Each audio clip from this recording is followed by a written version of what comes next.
Welcome to the Salmon Runs YouTube. Enjoy the video. You start by signing into the exact Google account tied to the subscription so you can access transactional emails.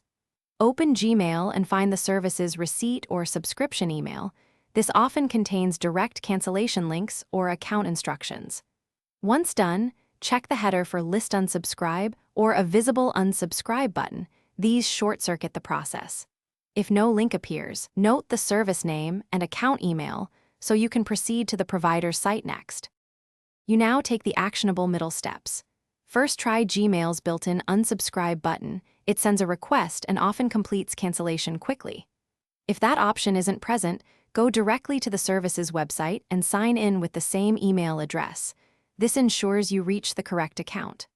Once inside, go to Account, Subscriptions, or Billing, then locate the active plan and select Cancel or turn off Auto-Renew. Make sure to follow all confirmation steps to finalize.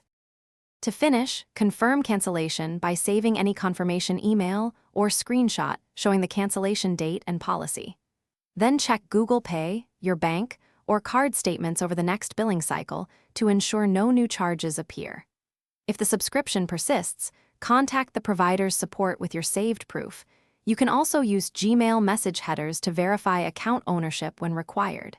If payments continue, dispute the charge with your bank or Google Pay after you've exhausted. Thanks for watching. Consider subscribing if we helped you.